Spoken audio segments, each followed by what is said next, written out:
जय श्री राधे कृष्ण। आप सभी का हमारे YouTube चैनल पे बहुत बहुत स्वागत है। आइए जानते हैं वर्ष 2022 माघ माह शुक्ल पक्ष में पड़ने वाली एकादशी के शुभ मुहूर्त पूजन विधि एकादशी पारण का समय क्या होगा। तो आइए जानेंगे इन सबों के बारे में। सबसे पहले तो आप सभी भक्तों को माघ मास शुक्ल पक्ष जया एकादशी की ढेर सारी शुभकामनाएं। आप सभी के जीवन में लक्ष्मी नारायण की कृपा से आप सभी को सभी प्रकार के सुख और समृद्धि की प्राप्ति हो। सभी परिवार सदा स्वस्थ रहें और सदा खुशहाल रहें। माघ माह के शुक्ल पक्ष में पड़ने वाली एकादशी को इसे जया एकादशी नाम से जाना जाता है। यह एकादशी का व्रत सभी प्रकार के पापों को नष्ट करने वाला तथा सुख समृद्धि को प्रदान करने वाला है। इस एकादशी के व्रत और उपवास से मनुष्य भूत प्रेत पिशाच आदि की योनि से छूट जाता है। अतः इस एकादशी के उपवास को विधि और विधान के साथ करना चाहिए। इस एकादशी को करने से ज्ञान की प्राप्ति होती है, यज्ञों तथा अनुष्ठानों का पुण्य प्राप्त होता है। जया एकादशी व्रत के प्रभाव से मनुष्य के सभी पापों का नाश होता है। यह व्रत व्यक्ति को भोग तथा मोक्ष को प्रदान करने वाला है। इस पुण्य व्रत को करने से मनुष्य को कभी भी प्रेत योनि में नहीं जाना पड़ता। जया एकादशी के व्रत में इस दिन पूरे विधि विधान के साथ सुबह और शाम के वक्त भगवान श्री हरि विष्णु का पूजन करना चाहिए, माता लक्ष्मी का पूजन करना चाहिए, साथ में भगवान श्री कृष्ण का पूजन करना चाहिए। इससे पुण्य फलों की प्राप्ति होती है। हर माह के शुक्ल पक्ष और कृष्ण पक्ष में एकादशी का व्रत किया जाता है। हर एकादशी का अपना अपना विशेष महत्व है। इसी प्रकार से माघ माह के शुक्ल पक्ष में पड़ने वाली एकादशी का अपना विशेष महत्व है। माघ माह में वैसे ही गंगा स्नान का दान का भगवान श्री हरि विष्णु के पूजन का बड़ा ही विशेष महत्व माना गया है। माघ माह में देवता भी पृथ्वी पर गंगा स्नान करने के लिए आते हैं, त्रिवेणी आदि संगम में स्नान करते हैं। तो आइए जानते हैं जया एकादशी का व्रत कब किया जा रहा है। तो इस बार जया एकादशी का व्रत जो कि 12 फरवरी 2022 दिन शनिवार को किया जा रहा है। एकादशी तिथि प्रारंभ समय 11 फरवरी 2022 दिन शुक्रवार दोपहर 1:53 और एकादशी तिथि की समाप्ति होगी 12 फरवरी 2022 दिन शनिवार शाम 4:28 पे। पारण का समय होगा 13 फरवरी 2022 दिन रविवार सुबह 7:01 से सुबह 9:15 तक व्रत का पारण किया जाएगा। इस बार जया एकादशी व्रत का पारण जो कि गो दुग्धेन पारणम यानी कि गाय के दूध से इस व्रत का पारण किया जाएगा। इस दिन राहु काल का समय जो कि सुबह 9:15 से सुबह 10:39 तक राहु काल का समय होगा। राहु काल समय के दौरान कोई भी शुभ कार्य या नया कार्य नहीं करना चाहिए, यह लाभप्रद नहीं होता है।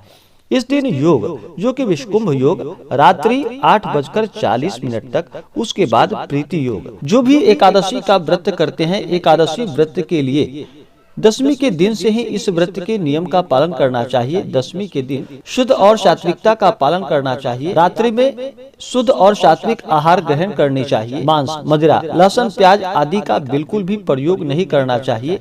ब्रह्मचर्य का पालन करते हुए भगवान नाम का स्मरण करते हुए सोना चाहिए। और एकादशी तिथि के दिन सुबह ब्रह्म मुहूर्त में उठ करके नित्य क्रियाओं से निवृत्त हो करके इस दिन गंगा नदी में स्नान करना चाहिए। माँ का महीना है तो गंगा में स्नान करें। अगर स्नान गंगा में जाकर ना कर पाए तो घर के नहाने के जल में थोड़ा सा गंगा जल मिला करके स्नान कर ले, शुद्ध वस्त्र धारण करके और फिर संकल्प लेना चाहिए व्रत के लिए कि हे भगवान विष्णु, हे माता लक्ष्मी, आज मैं आपके जया एकादशी का व्रत करने जा रहा हूँ या करने जा रहे हूँ। इस प्रकार से भगवान से प्रार्थना करनी चाहिए। आपके मन में जो भी इच्छा हो, जो भी कामना हो, वह प्रभु से कहनी चाहिए। और दिन भर व्रत उपवास रहते हुए इस व्रत को करना चाहिए। अगर उपवास ना रह पाए तो एक समय फलाहार ग्रहण करें। इस दिन किसी के ऊपर बिल्कुल भी क्रोध नहीं करना चाहिए। अपने मन में किसी के प्रति ईर्ष्या या द्वेष का भाव नहीं लाना चाहिए। इस दिन बहुत कम बोले, ज्यादा बोलने से मुख से ना निकलने वाले शब्द भी निकल जाते हैं, इसलिए ज्यादा बोलना भी नहीं चाहिए। निंदक आदि से बात नहीं करना चाहिए। दुराचारियों के साथ नहीं रहना चाहिए। सदा ही धर्म का आचरण करना चाहिए। इस दिन ओम नमो भगवते वासुदेवाय रामकृष्ण नारायण आदि सहस्त्र नाम को कंठ का भूषण बनाना चाहिए। भगवान नाम का जप करना चाहिए। स्त्रियां ओम की जगह श्री का प्रयोग करें। अपने से बड़ों का सदा ही आदर और सम्मान करना चाहिए। महिलाओं का कभी भी अपमान नहीं करना चाहिए। जहाँ पर महिलाओं का अपमान होता है वहाँ से माता स्त्री लक्ष्मी रुष्ट होकर चली जाती है, तो महिलाओं का बिल्कुल भी अपमान न करें। इस दिन यथाशक्ति दान पुण्यों का कार्य करना चाहिए जहाँ तक हो सके। सर्दी का मौसम है तो सर्दी के मौसम में जहाँ पर हो सके अन्न वस्त्र आदि का दान करे, गर्म कपड़ों का दान करे तो लाभकारी होगा। एकादशी के व्रत में चावल बिल्कुल भी ग्रहण नहीं करना चाहिए। कहा जाता है एकादशी के दिन चावल ग्रहण करने से रेंगने वाले जीवों के रूप में जन्म लेना पड़ता है, तो इस दिन शुद्ध और सात्विकता का पालन करते हुए भगवान का पूरे विधि विधान के साथ पूजन करना चाहिए। इस दिन पूरे विधि विधान के साथ भगवान माता लक्ष्मी का पूजन करना चाहिए। इससे पुण्य फलों की प्राप्ति होती है।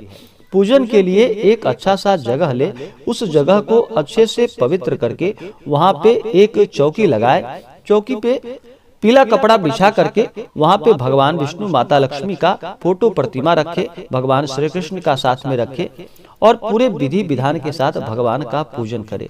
किसी भी पूजन व्रत में सबसे पहले भगवान गणेश का पूजन किया जाता है। भगवान गणेश विघ्नहर्ता कहलाते हैं, तो सबसे पहले भगवान गणेश से प्रार्थना करें कि हे भगवान गणेश, आज मैं जया एकादशी के व्रत में भगवान श्री हरि विष्णु का पूजन करने जा रहा हूँ। माता लक्ष्मी का आप सभी आने वाली हमारे ऊपर और हमारे परिवार के ऊपर विघ्न बाधाओं को दूर करे और इसी प्रकार से हम शुभ और मांगलिक कार्य करते रहे, हमें आशीर्वाद प्रदान करे। भगवान गणेश से प्रार्थना कर ले, भगवान गणेश का पूजन करे। भगवान गणेश को पूजन करते समय उन्हें सिंदूर और दुर्वा दल अवश्य चढ़ाए। इस बात का ध्यान रखें, गणेश भगवान को तुलसी दल नहीं चढ़ाया जाता है। उसके बाद धूप दीप दिखाते हुए भगवान गणेश को मोदक लड्डू आदि का भोग लगाए, जो भी नैवेद्य हो उसका भोग लगाए। उसके बाद आप कलश बिठा रहे हो तो कलश का पूजन कर ले, कलश में वरुण का ध्यान करे। उसके बाद नवग्रह इंद्रादि 10 दिक्पाल देवता का पूजन करे। दिन में पूजन हो तो सूर्यादि पंच देवता का पूजन करे। रात्रि में पूजन हो तो रात्रि में गणपति आदि पंच देवता का पूजन करे। उसके बाद पूरे विधि विधान के साथ भगवान श्री हरि विष्णु का पूजन करे, माता लक्ष्मी का पूजन करे। भगवान विष्णु को इस दिन जल से उनका अभिषेक करे, पंचामृत से अभिषेक करे, शुद्ध गंगा जल भगवान को चढ़ाए। उसके बाद भगवान को वस्त्र चढ़ाए, वस्त्र पीला वस्त्र पीताम्बरी वस्त्र भगवान विष्णु को चढ़ाए। उसके बाद यज्ञोपवीत अर्पित करे, जौ तिल भगवान को चढ़ाए। भगवान विष्णु को अक्षत नहीं चढ़ाया जाता। अक्षत जो कि चावल को अक्षत कहा जाता है, तो भगवान विष्णु के ऊपर अक्षत नहीं चढ़ाया जाता है। इस बात का ध्यान रखें, अक्षत चढ़ाने पर भगवान विष्णु क्रोधित होते हैं, तो अक्षत की जगह उन्हें तिल चढ़ाया जाता है। तो भगवान को तिल और जौ चढ़ाए। साथ में तुलसी दल भगवान को चढ़ाए। तुलसी दल भगवान विष्णु को अति प्रिय है। बिना तुलसी दल के भगवान विष्णु का पूजन नहीं किया जाता है। भगवान विष्णु के पूजन में, शालिग्राम के पूजन में भगवान को तुलसी दल अवश्य ही चढ़ाना चाहिए और नैवेद्य में भी भोग लगाते समय तुलसी दल डाल करके ही भगवान को भोग लगाना चाहिए। तुलसी दल चढ़ाने के बाद भगवान को चंदन पुष्प चढ़ाए, पुष्पों की माला भगवान को चढ़ाए। पीला पुष्प भगवान विष्णु को चढ़ाना चाहिए। कमल का पुष्प मिले तो भगवान को कमल का पुष्प अर्पित करे, यह लाभकारी होता है। उसके बाद भगवान को धूप और दीप दिखाएं। अनेक प्रकार का नैवेद्य ऋतुफल आदि भगवान को अर्पित करे, पंचमेवा आदि भगवान को अर्पित करे। उसके बाद द्रव्य और दक्षिणा चढ़ाए। पुंगी फल तांबूल भगवान को अर्पित करें। पुंगी फल जो कि सुपारी को पुंगी फल कहा जाता है और तांबूल यानी कि पान पत्र भगवान को अर्पित करे। इसके बाद फिर माता लक्ष्मी का पूजन करे, माता लक्ष्मी का जल से अभिषेक करे, पंचामृत माता को चढ़ाएं, शुद्ध गंगा जल चढ़ाएं, माता लक्ष्मी को वस्त्र चढ़ाएं, फिर अक्षत चंदन पुष्प पुष्पों की माला माता को अर्पित करे। माता लक्ष्मी को महिलाएं सिंदूर चढ़ाएं और पुरुष माता लक्ष्मी को चंदन चढ़ाएं। उसके बाद धूप और दीप दिखाएं। अनेक प्रकार का नैवेद्य ऋतुफल श्रीफल आदि माता को अर्पित करें। श्रीफल यानी कि नारियल माता को अर्पित कर सकते हैं, पानी वाला। उसके बाद फिर द्रव्य दक्षिणा चढ़ाएं, पुंगी फल तांबूल अर्पित करे। उसके बाद फिर जया एकादशी व्रत का कथा श्रवण करे। उसके बाद भगवान की आरती करे। इस दिन 2 समय भगवान का पूजन करना चाहिए। एकादशी के व्रत में अगर आप जागरण करते हैं जया एकादशी के व्रत में, तो जागरण करना जहाँ तक हो सके जागरण करना चाहिए और अगले दिन जाकर के द्वादशी तिथि के दिन इस व्रत का पारण किया जाता है। पारण करने से पहले ब्राह्मणों को भोजन कराए, ब्राह्मणों को द्रव्य दक्षिणा प्रदान करे, गरीबों को भोजन कराए। जहाँ तक हो सके दान पुण्यों का कार्य करें, उसके बाद फिर व्रत का पारण करें। तो आशा करता हूँ कि यह जानकारी आपको अच्छा लगा हो। ऐसे ही ज्ञानवर्धक जानकारियाँ प्राप्त करने के लिए हमारे इस चैनल को लाल बटन दबा करके सब्सक्राइब करें, साथ में बेल आइकन घंटी दबाएं ताकि मेरे वीडियो का नोटिफिकेशन आपके पास सबसे पहले पहुंचे। वीडियो को लाइक और अपने मित्रों तथा दोस्तों के साथ शेयर करें। सुखी रहें और स्वस्थ रहें। जय श्री राधे कृष्ण। धन्यवाद।